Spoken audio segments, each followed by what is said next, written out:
National Emergency Response Center, Ministry of Health. We also have some, Your Excellency, that are going to the county government. We have Elgeyo Marakwet County. That's Elgeyo Marakwet County. Marsabit County. I saw the Marsabit governor around. Siaya County. Samburu County. And Tana River County. We also have the trucks that are loaded with the tablets, as you've seen, Your Excellency, going to Siaya County. The next would be Nairobi County.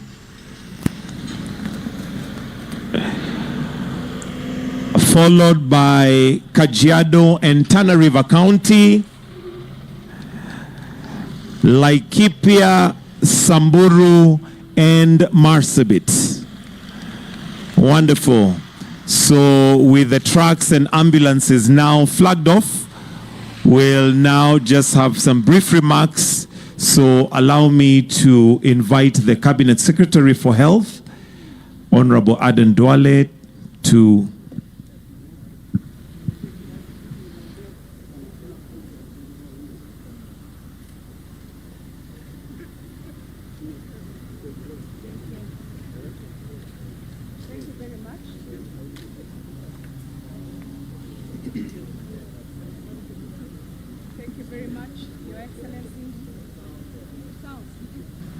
sound that out.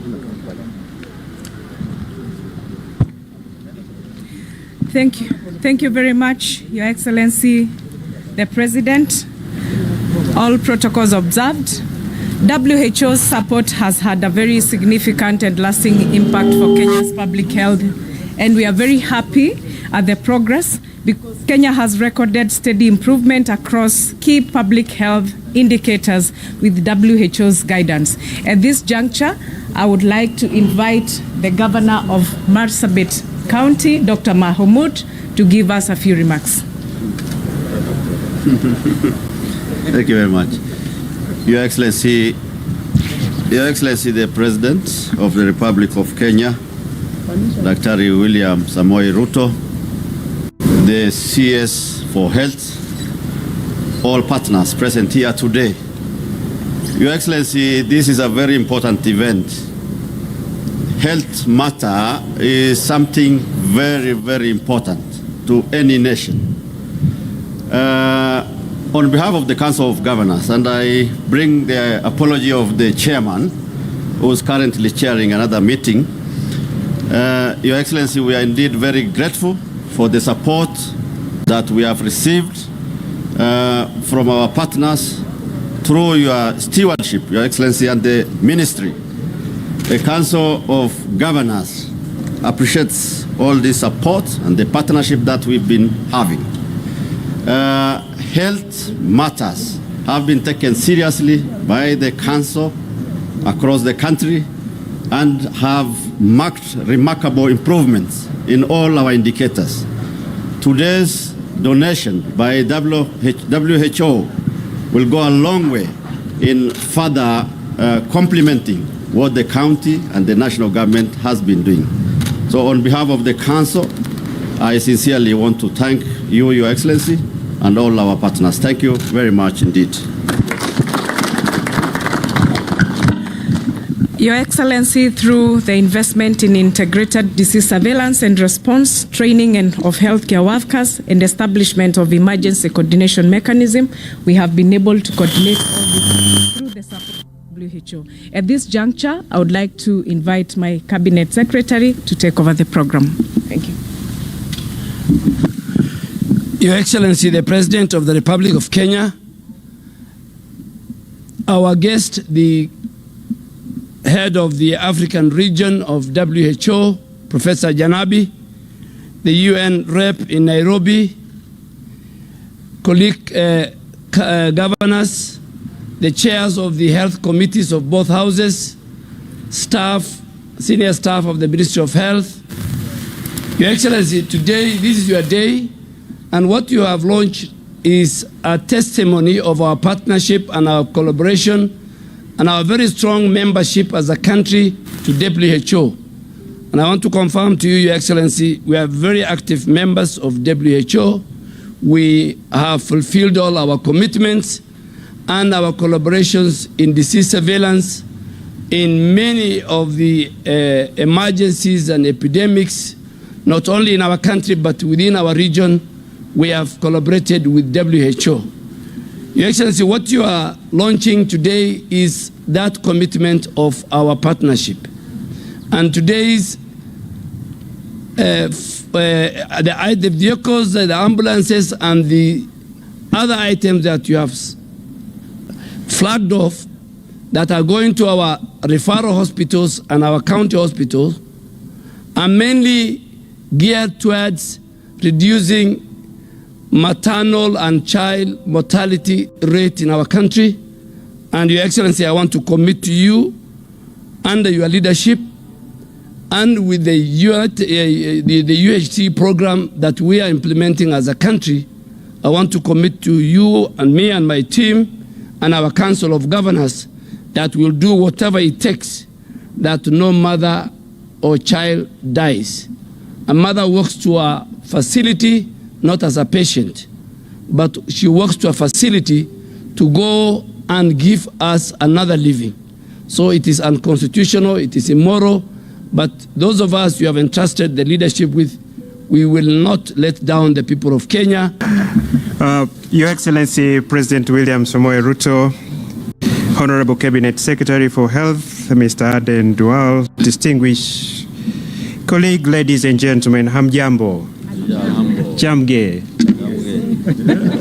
So it's a profound pleasure to be here this morning on the final day of my mission to Kenya to mark the moment that is both practical and deeply symbolic. Today we hand over a major consignment of ambulances and medical supplies valued at $2.3 million to the government and people of Kenya. But this is more than a transaction. It's a testament to partnership, purpose, and the power of collective action. Each ambulance, each oxygen cylinder, each emergency kit tells a story. A mother who takes care of herself in time, a child whose life is protected, a health worker who responds well when every minute matters. I'm a heart specialist. We say time is muscles. So you need all the equipment in hand to save life. Today, handover includes 14 fully equipped ambulances, 8 advanced life supporting units to strengthen the National Emergency Ambulance Service Center and the 999 system, 6 ambulances dedicated to reproductive and maternal health services in underdeserved counties, where distance and delay too often cost lives. When we were talking inside, President Ruto insisted he wants to see the number of maternal deaths going down. And we support fully. For our media, pregnancy protecting around 3 million people from preventable diseases. And finally, a comprehensive package of 952 items of reproductive and maternal health equipment, commodities, training modules designed to improve obstetric family planning and post-abortion, especially in remote areas. We have to say, our observation in WHO, there's a lot of teenager pregnancies around our 47 member states in Africa, Kenya among them. So the handover reflects guiding principles of WHO work. Every emergency investment should be built a lasting impact. What once served as an urgent response now becomes part of the resilient system, sustaining care long after crisis passed away. Kenya leadership in hosting the WHO Emergency Hub here in Nairobi embodies that vision, turning readiness into resilience, making this country not only a beneficiary of support, but a source of strength for the region. Today is an important day. It's about partnership. The Minister of Health, county governments, and frontline health workers have shown extraordinary dedication. Their daily efforts turns equipment into impact. Naomba nimalizie by saying the words of Baba. Kwanza poleni sana. Baba, I quoted saying, "A nation that cannot protect its mothers cannot protect its future."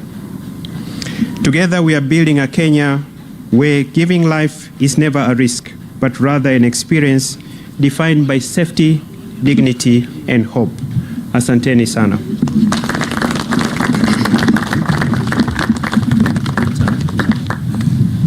Thank you very much. Your Excellency, let me also recognize my two very able PSS and the DG and the rest of our directors who are here. It's now my duty and honor to invite our President to address us and make his statement.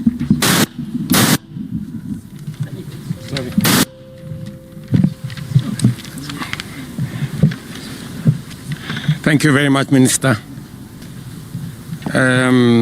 My good friend, Professor from our neighborhood in Tanzania, we are lucky that you didn't speak Kiswahili because we would have needed a translator. Distinguished guests, ladies and gentlemen, Kenya's commitment to universal health coverage rests on a simple but powerful truth. Every life matters. Today, we reaffirm that commitment by strengthening the partnership that protect our people and protect our region. Kenya and WHO have stood together through outbreaks, pandemics, recoveries, and rebuilding, forging a partnership defined not just by projects, but by shared capabilities in early warning systems, national surge teams, strategic reserves, and digital systems that turn data into life-saving action. Because of this collaboration, fewer lives are lost, recoveries are faster, and confidence across the continent continues to grow. The advanced life support ambulances will be handed over to all our 7 national referral facilities and the National Emergency Response Center of the Ministry of Health. In addition, the counties of Elgeyo Marakwet, Marsabit, Siaya, Samburu, and Tana River will benefit from similar vehicles that will support reproductive and maternal health services. This support goes to the heart of our universal health coverage agenda, advancing safe pregnancies, healthy mothers, thriving newborns, and responsive systems. The new resources will strengthen emergency referral care, improve oxygen capacity, reduce maternal and newborn deaths in high-burden counties, and sharpen our readiness for cholera, mpox, and other public health threats. Their true value will not be measured not in numbers, but in mothers saved, babies supported, and communities strengthened. Yet maternal and newborn mortalities in Kenya remains unacceptably high. No woman should die while giving birth, and no baby should be lost to preventable causes. The Ministry of Health is under firm and strict instructions to deliver rapid, measurable reductions through real-time reporting of every case, timely clinical audits, and immediate corrective action at facilities and at county levels. I have agreed with the Ministry of Health team that, as I have said, the maternal and child mortality is unacceptably high. We cannot be losing upwards of 300 in 1,000, in 100,000, while the benchmark is 70. I mean, it is completely unacceptable. And going forward, we have agreed with the DHA is going to provide data, and every facility in Kenya, public or private, every facility must provide data on mothers and children who die in their facilities.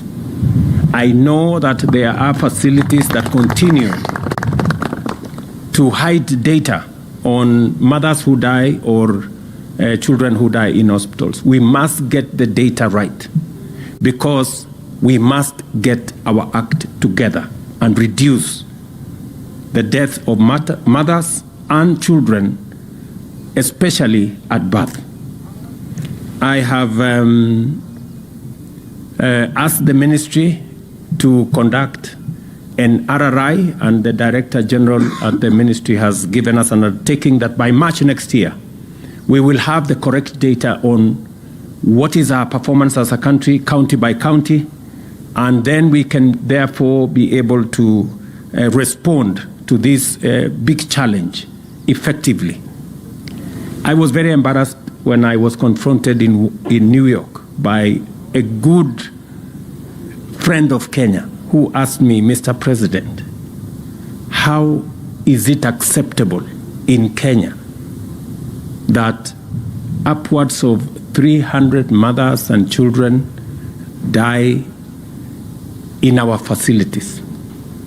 And it is something that has bothered me very much. I know I have discussed this extensively with many of the governors, especially in the counties that have the highest mortalities. And I'm happy that today we are providing facilities for the counties of Tana River, Garissa, Samburu, Marsabit, Siaya, and Elgeyo Marakwet. These are the counties that have some work to do. And we are going to work with the leaders in these counties, the governors, and the ministry will provide supportive mechanisms to make sure that we correct what is going on in our facilities. We will intensify the every woman, every newborn, everywhere agenda by equipping frontline teams, securing essential commodities, and ensuring respectful, high-quality care at all levels. Because this is a continental challenge, I also call on the World Health Organization Regional Office for Africa and all partners to work with us to reverse these statistics and strengthen regional health security. Partnership is our greatest advantage, and together we must scale up what works faster. To reinforce this collaboration, I urge WHO Africa Regional Office to expedite the operationalization of the Regional Emergencies and Logistics Hub in Kenya. The Ministry of Health is treating this as a top priority, working to resolve all regulatory and logistical bottlenecks and reporting progress directly to my office until the hub is fully functional. I take this opportunity